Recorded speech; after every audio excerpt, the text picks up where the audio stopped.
భారతదేశానికి బయట దేశానికి ఒక వ్యత్యాసం ఉంది, నేను మీకు చెప్తాను. బయట దేశానికి వెళ్ళిన వారు దాన్ని అర్థం చేసుకుంటారు. అక్కడల్లా చర్చులకు లేదా ఏదైనా ఒక ఫంక్షన్కు మనం వెళ్తే అక్కడ కామన్ బాత్రూమ్స్, లాట్రిన్స్ ఉంటాయి. వాడు దానికి రెస్ట్ రూమ్ అంటారు. ఫస్ట్ టైం నేను వెళ్ళినప్పుడు రెస్ట్ రూమ్ అని రాసిపెట్టి ఉంది. నేను అనుకున్నాను అక్కడ పోయి రిలాక్స్ అవ్వడానికి ఉన్నది కావచ్చు అని. రెస్ట్ రూమ్ కదా అని అనుకున్నాం ఫస్ట్ టైం వెళ్ళినప్పుడు 99లో. ఆ లోపలికి వెళ్తే టాయిలెటే, అయితే నిజంగా అదొక రెస్ట్ రూమే. అందులో ఒక చుక్క నీళ్ళు ఆ వాష్ బేసిన్ దగ్గర, ఆ టేబుల్ మీద లేదు, ఆ ప్లాట్ఫామ్ మీద లేదు. ఒక చుక్క నీళ్ళు ఆ టాయిలెట్లో లేదు, యూరినల్స్ దగ్గర లేదు. ఇదేంటిది ఇంత డ్రైగా ఉన్నారు, ఎవరు వాడలేదా అంటే, ఈచ్ అండ్ ఎవ్రీ పర్సన్ లోపలికి వెళ్ళినప్పుడు ఆయన వాడుకున్న తర్వాత తన చేతులు సబ్బు పెట్టి కడిగిన తర్వాత పేపర్ నాప్కిన్స్ తీసుకొని తన చేతులు శుభ్రంగా తుడిచిన తర్వాత అక్కడున్న నీళ్ళన్నీ కూడా తుడిచేస్తారు. సపోజ్ ఆ దేశంలో జీవించే ఒక మనిషి మన మందిరానికి వచ్చారనుకుందాం. వారికి టాయిలెట్ పోవాల్సిన అవసరం వచ్చింది. వారి టాయిలెట్ వెళ్ళారనుకోండి, అక్కడ తడి ఉంటే వారు అందులోకి వెళ్ళరు. వాళ్ళ దేశంలో ఏం చేస్తారు తెలుసా, ఒక ఎల్లో బోర్డు పెడతారు, floor is wet, floor is wet, be careful. అంటే మీరు జారి పడే అవకాశాలు ఉంటాయి. ఫ్లోర్ ఎప్పుడు కూడా వెట్గా ఉండదు. మనోళ్ళు బాత్రూమ్కి పోతే, టాయిలెట్ పోతే అక్కడే కాలు కడుగుతారు, మొగం కడుగుతారు, మొత్తం స్నానం చేసిన సిచ్యువేషన్ అక్కడ క్రియేట్ చేసి వాళ్ళు వచ్చేస్తారు. పోయేటప్పుడు వాళ్ళ చెప్పలేసుకొని పోరు, పక్కనున్నోని చెప్పలేసుకొని పోయి ఈ పనులన్నీ చేసి ఇక్కడ తీసుకొచ్చి పెడతారు. ఈ వచ్చిన వాళ్ళు చూస్తే నేను చెప్పలెట్ట తడిచింది, వర్షం పడ్డదా? వర్షం కాదు, మన స్నేహితులు చేసిన పుణ్యకార్యం. ఇక్కడ దేవుడు ఏమంటున్నాడు, దేవుడు నివసించుచున్న ఆలయముకు మనసు కష్టం చెయ్యొద్దు. దేవుడు నివసించుచున్న ఆలయమును మీరు పవిత్రంగా, పరిశుభ్రంగా కాపాడండి. మీ ప్రక్కన కూర్చున్న వ్యక్తి మీరు అనుకుంటారు ఒక వాచ్మెన్ అని, మీరు అనుకుంటారు ఒక ఆటో డ్రైవర్ అని, మీరు అనుకుంటారు ఒక మామూలు సిబ్బంది అని. No, he is the temple of God. పరిశుద్ధాత్మ నివసించుచున్న ఆలయం. ఆయనను మీరేం చేయకూడదు, చిన్నచూపు చూడకూడదు, నిర్లక్ష్యం చేయకూడదు. ఆ వ్యక్తి దేవునికి ఎంతో ఇంపార్టెంట్. రాజాది రాజుడు నివసించుచున్న సింహాసనం ఆయన గుండెలో ఉంది. ఆయన భాష, ఆయన వర్ణం, ఆయన వస్త్రం, ఆయన కులం, ఆయన మతం, ఇదేది దేవుడు చూడడు. ఆ వ్యక్తిలో ఉన్న సమర్పణ, ఆ వ్యక్తిలో ఉన్న ప్రార్థన, ఆ వ్యక్తిలో ఉన్న ఎదురుచూపు, అది దేవుడు ఇష్టపడతాడు. దేవుడు ఆయనలో చాలా హ్యాపీగా ఉంటున్నాడు. ఇవతల మనం రేమండ్ సూట్ వేసుకున్నాం, మనం చాలా విలువైన చీరలు కట్టుకున్నాం, కానీ మన లోపల అంత కుళ్ళు కుయుక్తితో మనం ఉన్నాం. మన లోపల దేవుడు లేడు. ఆ చినిగిన బట్టలతో వచ్చి మన పక్కన కూర్చున్న వ్యక్తికి హృదయములో దేవుడు నివసించుచున్నాడు. ఆయనను బట్టి దేవుడు ఆనందిస్తున్నాడు. So we need to understand that we need to respect everyone.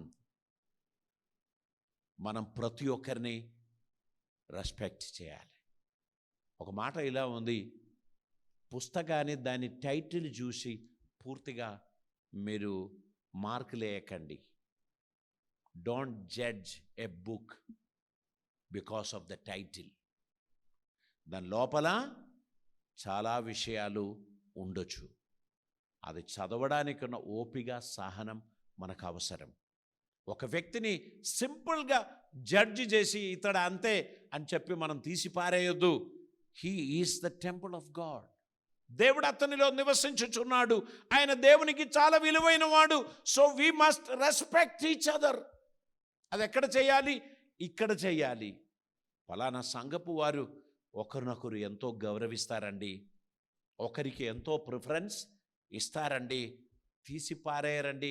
కొంతమంది ఆఫీసులో అందరినీ తీసి పారేస్తారు, వాళ్ళ మందిరంలో కూడా అందరినీ తీసి పారేస్తారు. ఎందుకంటే వారి ఆ బ్లడ్లో అది అలాగనే ఉంది. అది పోవాలి. ఇక్కడ మనం ఏదైతే నేర్చుకుంటున్నామో అది మన ఆఫీసులో మనం ఇంప్లిమెంట్ చేయాలి. ఇక్కడ ఏదైతే మనం నేర్చుకుంటున్నామో అది షాపింగ్ మాల్లో మనం ఇంప్లిమెంట్ చేయాలి. ప్రతి స్థలములో దేవుని కృప మనలో నివసించిన దానిని మన నుంచి బయటికి పొర్లిపారాలి. దేవునికి స్తోత్రం. మనము ఒకరినొకరు దీర్ఘశాంతము కలిగిన వారిగా సహించుకుంటూ ప్రేమ చూపుకుంటూ మనం ముందుకు నడవాలని దేవుడు కోరుచున్నారు. దేవునికి స్తోత్రం. ఇంకా మనం పరిశుద్ధ వాక్యంలో మనం చదివినట్లయితే ఎఫెసీ పత్రిక 4వ అధ్యాయం 13వ వచనం చదవండి. పరిశుద్ధులు సంపూర్ణులగునట్లు క్రీస్తు శరీరం క్షేమాభివృద్ధి పొందుటకు పరిచర్య ధర్మం జరుగుటకు ఆయన కొందరిని అపోస్తులుగాను, కొందరిని ప్రవక్తలుగాను, కొందరిని సువార్తికులుగాను, కొందరిని కాపరులుగాను, ఉపదేశకులుగాను నియమించను. దేవునికి స్తోత్రం. పరిచర్య ధర్మం జరుగుటకును పరిశుద్ధులు పరిపూర్ణులగునట్లును. పరిశుద్ధులందరూ సంపూర్ణులు కాదు, పరిశుద్ధులందరూ పరిపూర్ణులు కాదు. గనక సంఘాన్ని పరిపూర్ణతలోనికి నడిపించడానికి దేవుడు కొందరికి కొంత రెస్పాన్సిబిలిటీస్ ఇచ్చాడు. ఆత్మీయ విషయంలో కొందరిని అపోస్తులుగా, కొందరిని ప్రవక్తలుగా, కొందరిని సువార్తికులుగా, కొందరిని కాపర్లుగా, కొందరిని ఉపదేశకులుగా ఆయన నియమించాడు. సో ఇదొక డిఫరెంట్ గిఫ్ట్.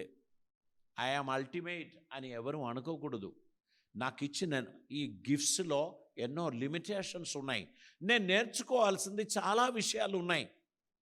ఐఎమ్ కంప్లీట్ అని మీరు ఎప్పుడు కూడా అనుకోకూడదు.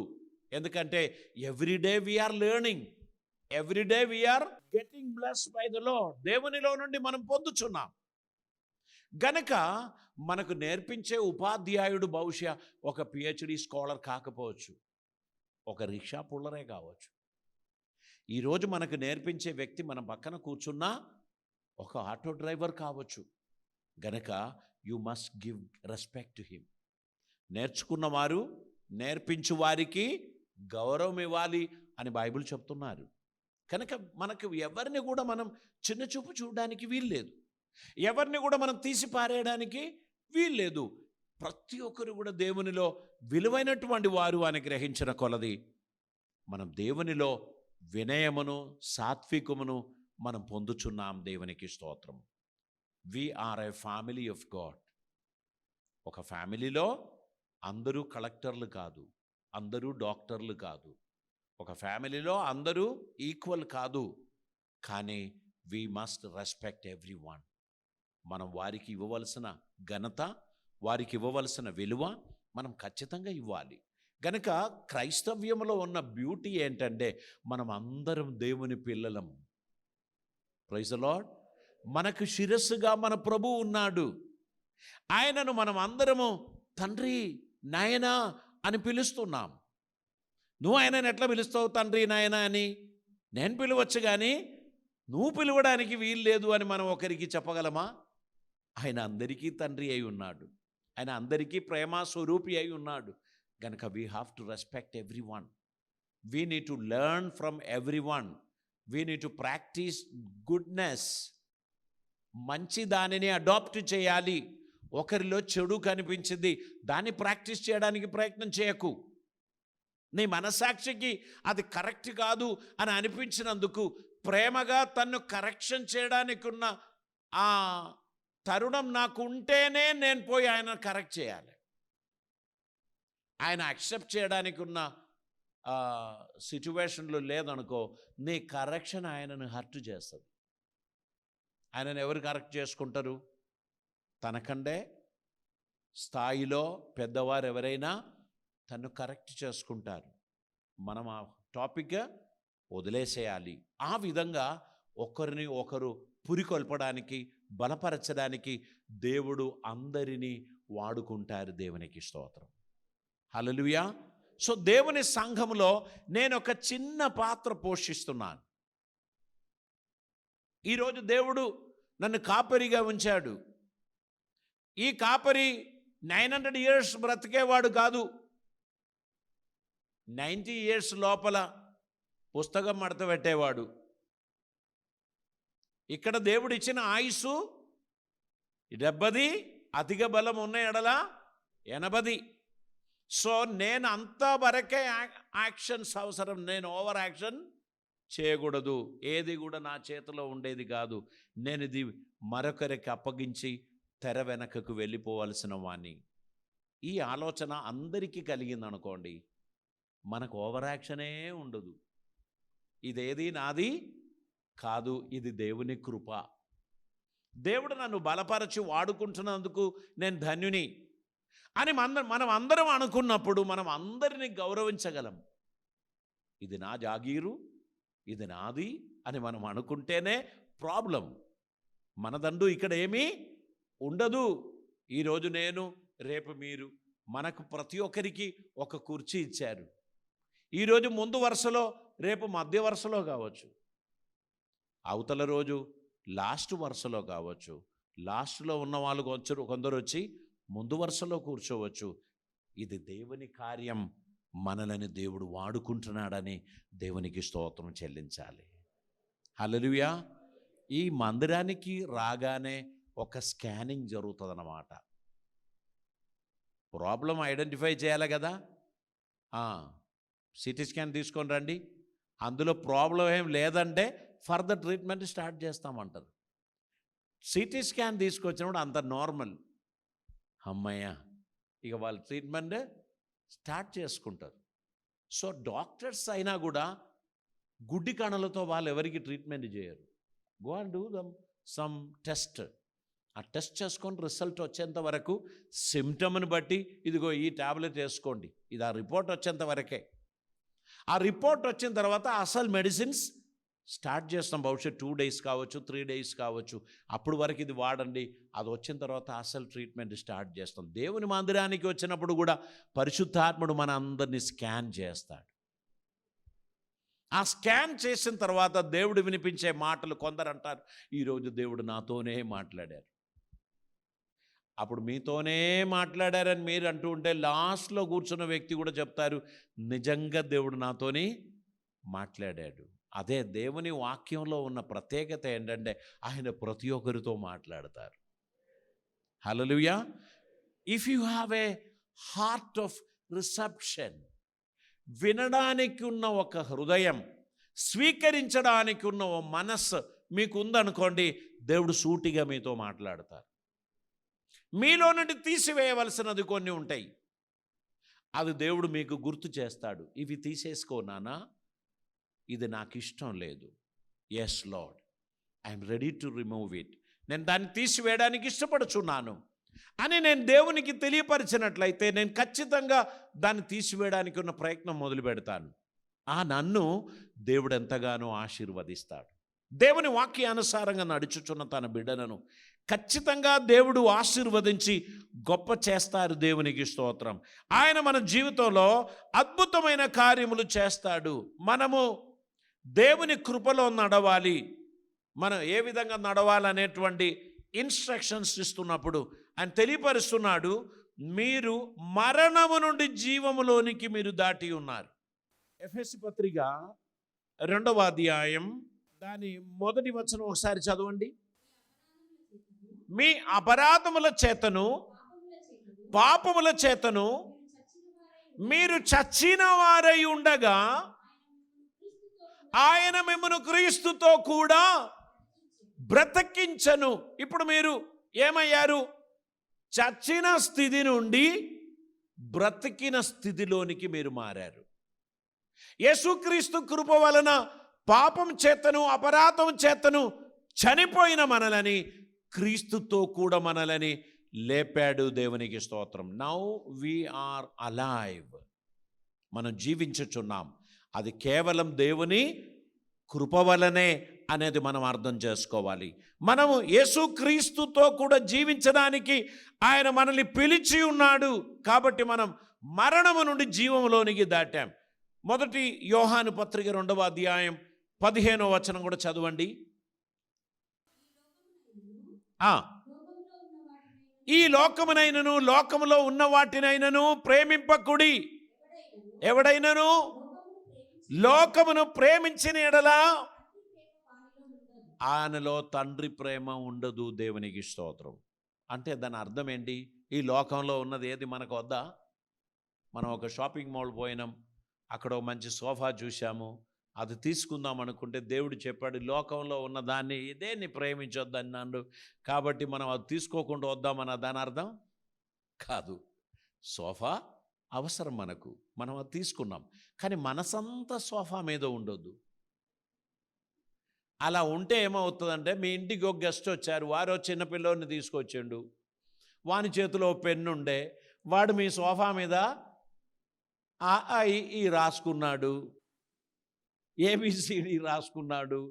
మీ మనసు ఎలా ఉంటుంది? చాలా గాయమవుతుంది.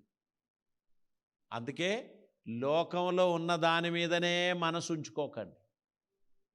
ప్రేమించుకున్న బండి అది పోయి గీతలు పడ్డది, దానికి దెబ్బలు పడింది, ఇక మనసంతా దాని మీద పెట్టుకోవద్దు.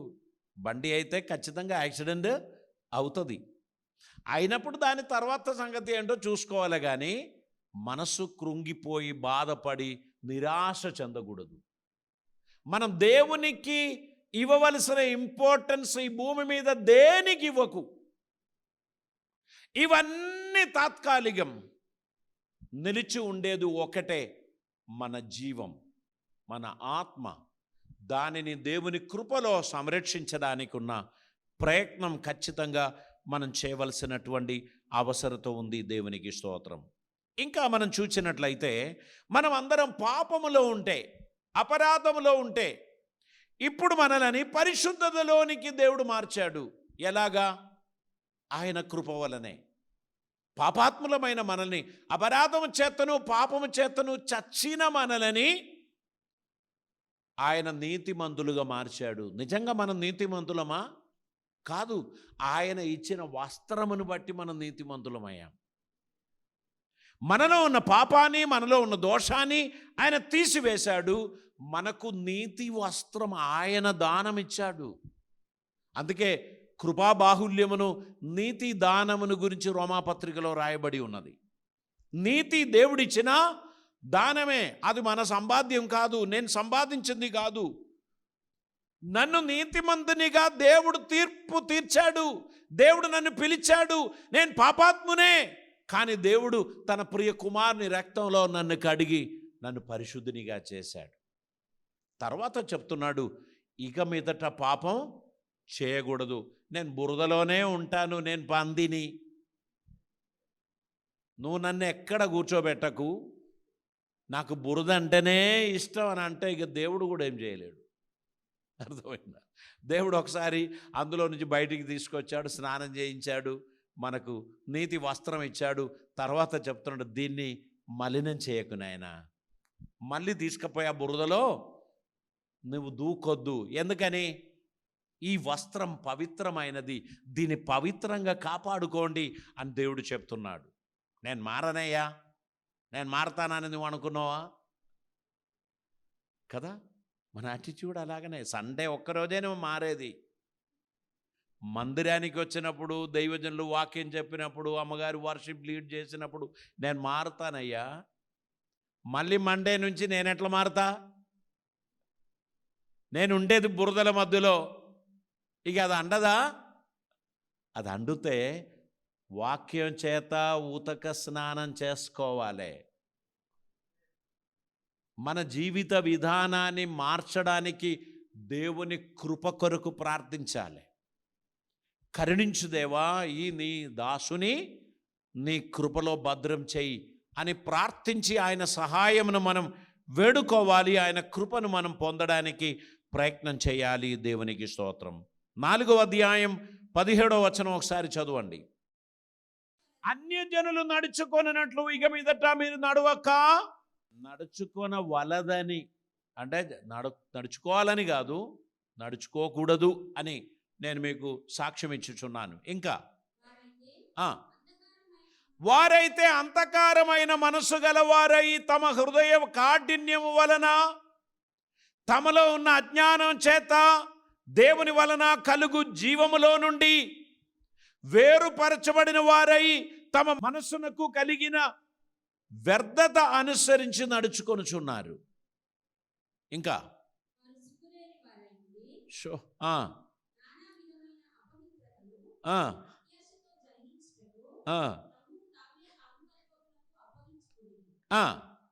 అయితే మీరు యేసుని గూర్చి విని ఆయన యందలి సత్యము ఉన్నది ఉన్నట్లుగానే ఆయన యందు ఉపదేశింపబడిన వారైన ఎడల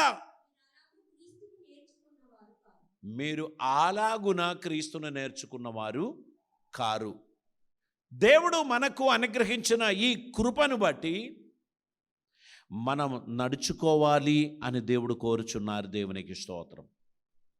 దేవుని చిత్తం మన జీవితంలో నెరవేర్చడానికి ఉన్న ఒక సమర్పణ మనం కలిగిన వారిగా ఉండాలి.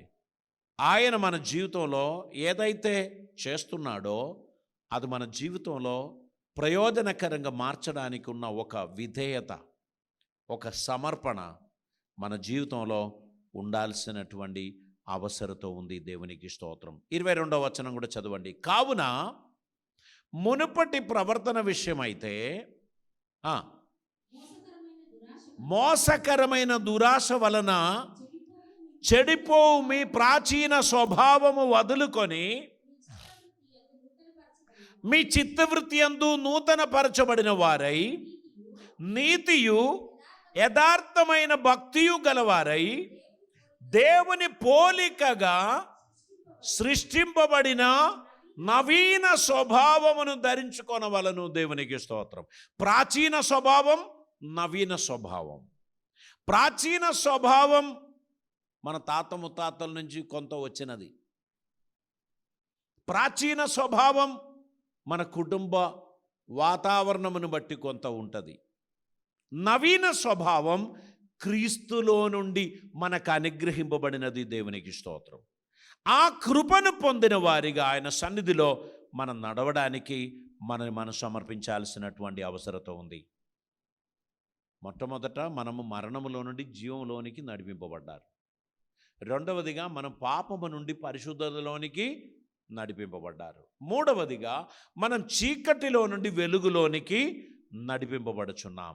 దేవునికి స్తోత్రం.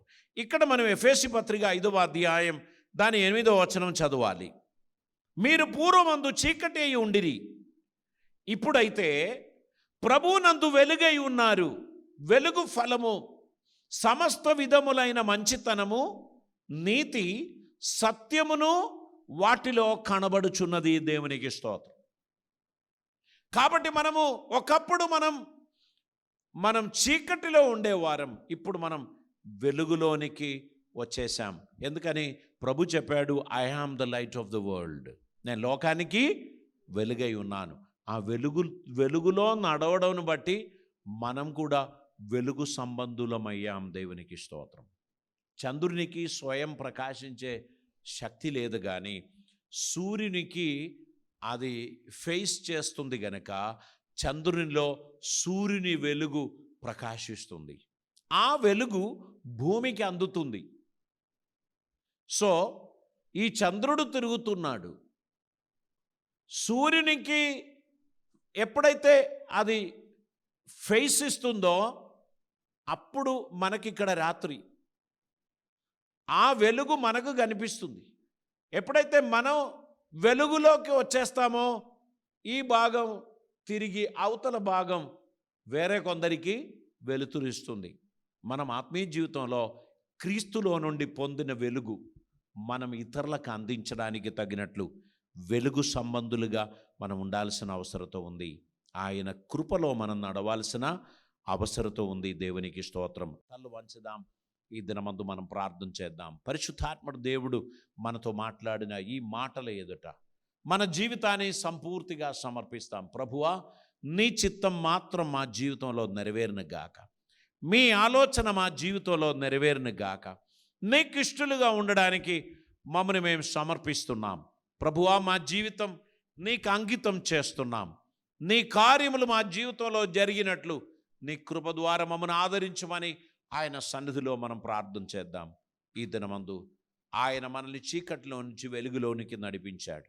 పాపములో నుండి పరిశుద్ధతలోనికి నడిపించాడు, మరణము నుండి జీవములోనికి నడిపించాడు. గనక యోగ్యమైన ప్రవర్తన కలిగి దేవుని సంఘానికి మాదిరి కలిగిన వారిగా నడవడానికి ఒక ఉత్తమమైన నిర్ణయం మనం తీసుకొని ప్రభును మహిమపరుద్దాం. ధారాళమైన కృపలతో దేవుడు మనల్ని ఆదరించిన గాక. ప్రార్థన చేద్దాం. పరిశుద్ధుడైన తండ్రి, కృపామేడువైన దేవా, నీకు వందనాలు స్తోత్రాలు చెల్లిస్తూ ఉంటున్నాం. ఈ దినమందు మాతో మాట్లాడిన నీ మాటలు బట్టి వందనాలు. యేసయ్యా, నిన్ను పోలి నడవడానికి నీ కృప మాకు దయచేయమని ప్రార్థిస్తున్నాం. మీ చిత్తం మా జీవితంలో నెరవేర్చమని ప్రార్థిస్తున్నాం. నీ సన్నిధానంలో నమ్మకమైన బిడ్డలుగా నీ కార్యాభివృద్ధి కొరకు మేము వాడబడడానికి సహాయం చేయమని ప్రార్థిస్తున్నాం. మా జీవితంలో నుండి మీరు ఎక్స్పెక్ట్ చేస్తున్నది ప్రభువా, మేము నీతిమంతులుగా ఉండాలని, మేము వెలుగులో నడవాలని, పాపమునకు గుడ్ బై చెప్పిన వారిగా ఉండాలని, దైవ చిత్తమునకు శిరస్సు వంచిన వారిగా ఉండాలని, వినయం గల వారిగా, సాత్వికులుగా, దీర్ఘశాంతం గల వారిగా మేము ఉండుటకై మీ కృప మాకు దయచేయమని, ఈ లోకంలో మాకు ఇవ్వబడిన ఈ ఆయుష్ నీ దానమని గుర్తించి ఎటువంటి ఓవర్ యాక్షన్ లేకుండా వినయముతో మీ సన్నిధిలో నడిచే ధన్యత మాకు దయచేయమని, కృపలతో మమ్మల్ని నింపమని, అద్భుతములు జరిగించుమని యేసయ్య పవిత్ర నామమున అడిగి ప్రార్థిస్తూ ఉంటున్నాం పరమ తండ్రి. ఆమేన్.